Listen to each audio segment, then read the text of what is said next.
100 days 100 scheme சீரீஸில் நாள் 25 திட்டம் 25. இன்னைக்கு நம்ம பார்க்க போகிற திட்டம் என்ன அப்படின்னா ஜனனி சுரக்ஷா யோஜனா.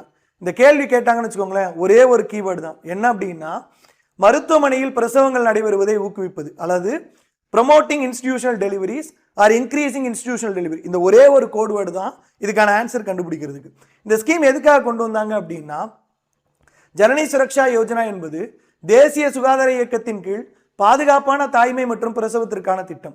ஏழை கர்ப்பிணி பெண்களிடையே மருத்துவமனையில் பிரசவங்கள் நடைபெறுவதை ஊக்குவிப்பதன் மூலம் தாய் மற்றும் பிறந்த குழந்தைகளின் இறப்பை குறைக்கும் நோக்கத்துடன் தொடங்கப்பட்டது. 12 ஏப்ரல் 2005 இந்த திட்டம் தொடங்கினாங்க. இந்த திட்டத்தில் பார்த்தீங்க அப்படின்னா இது ஒரு மத்திய நிதியுதவி திட்டம். இதில் பிரசவம் மற்றும் பிரசவத்திற்கு பிந்தைய கவனிப்பு பிளஸ் நிதி உதவி கொடுப்பாங்க. இப்போ இதில் 2 விஷயம் பண்ணுறாங்களா, அதாவது தாய்மார்களுக்கான கவனிப்பு, பிரசவ கால சேவைகள் பிளஸ் நிதி உதவி.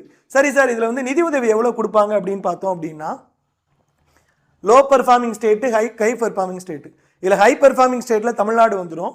இதில் பார்த்தீங்க அப்படின்னா இந்த ஹை பர்ஃபார்மிங் ஸ்டேட்டில் ரூரல் ஏரியா, அர்பன் ஏரியான்னு 2ஆக பிரிச்சுருவாங்க. மதர்ஸ்க்கு 700 ரூபா, ஆஷாஸ்க்கு 600 ரூபா. அர்பன் ஏரியாவில் மதர்ஸ்க்கு 600 ரூபா, ஆஷாஸ்க்கு 400 ரூபா. ஸோ இப்படி தான் இதில் நிதி உதவி. இது பெருசாலாம் கிடைக்காது, பட் ரொம்ப கம்மியான நிதி உதவி தான். இங்கிலீஷ் மீடியம் ஸ்டூடெண்ட்ஸ் இது ஸ்க்ரீன்ஷாட் வேணால் எடுத்து வச்சுக்கோங்க. காலக்கையோட GS batch 1899, Tamil batch 1333. Course purchase பண்ணுறதுக்கு முன்னாடி கூப்பன் கோட் யூஸ் பண்ணுங்க.